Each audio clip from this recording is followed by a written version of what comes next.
My microphone has decided not to work this week, so I'm going to have to record this one on my phone.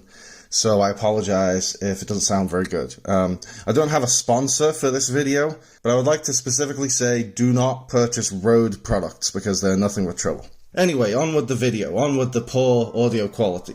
Dungeons & Dragons Honor Among Thieves has no business being as good as it is. Holy shit was this a fun ride. It's a movie based on a tabletop RPG, and every previous attempt at making a D&D film has been a piece of shit. Honor Among Thieves could have easily been a generic blockbuster with one-dimensional characters and uninspired CG-filled action scenes. But it's actually a great fucking movie. It has endearing characters, a compelling, unpredictable story, and a nice balance of big set pieces and big laughs. Protect it with your very life. I will. Hold this.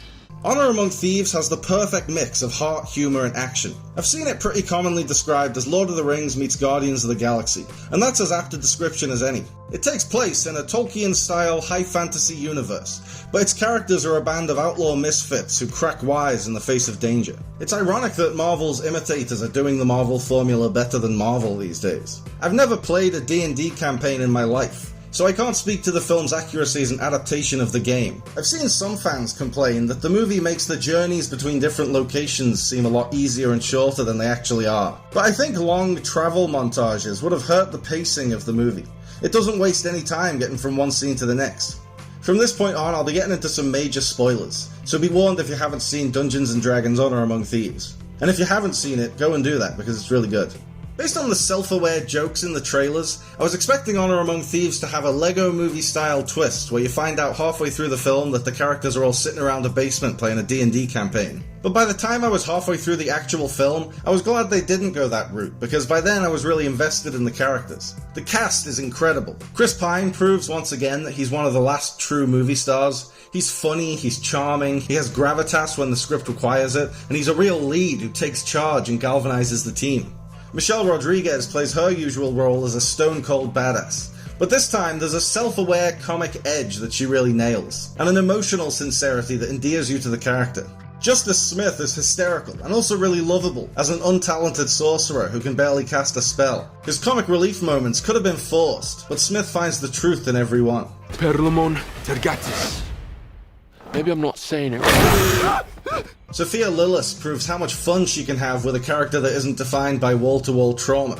And Hugh Grant brings real Paddington 2 vibes to his hilariously smarmy villain. Alright, take me down. This is absurdly high, it's not what we discussed. I never watched Bridgerton or The Grey Man, so this is my first introduction to Regé-Jean Page, and I can finally see what all the fuss is about. He's charismatic, he has real screen presence, and he makes a great foil for Pine as he plays all the comedic beats completely straight. I am serious. And don't call me Shirley. Like a lot of people, I honestly didn't expect much from the D&D movie. But I shouldn't have underestimated a movie that's directed and co-written by Jonathan Goldstein and John Francis Daley.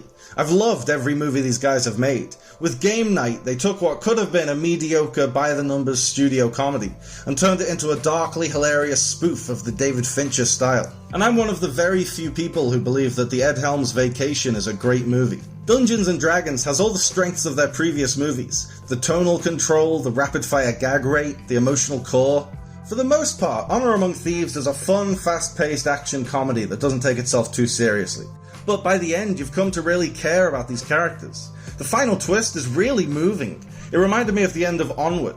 Ian spends the whole movie trying to reunite with his dad, but in the end he realizes his older brother Barley was the father figure he needed all along. In Dungeons & Dragons, Edgin spends the whole movie hoping to resurrect his late wife, but he decides to save Holga instead when he realizes she's always been the mother that Kira needs. Honor Among Thieves takes a leaf out of the Iron Man playbook with its universe building. The film is undoubtedly planned as the springboard into a sprawling, interconnected D&D cinematic universe, and it introduces plenty of key locations in that universe. But it never gets preoccupied with setting up sequels and spin-offs. It's always focused on telling the story at hand and making sure it works as a movie on its own, and it really does. Dungeons & Dragons Honor Among Thieves strikes the same perfect balance as Thor Ragnarok. It's self-effacing enough to have fun with its action, but it also has the ability to hit you in the feels when it wants to. It fits neatly into the category of movies you didn't realize you needed. 4 more questions, right? Yes. No, that wasn't for you. Did that count as a question? Yes. Damn it. Only answer when I talk to you. Okay. Yes, Why did you say okay at the end of that? I didn't. Fantastic. Where's the shovel?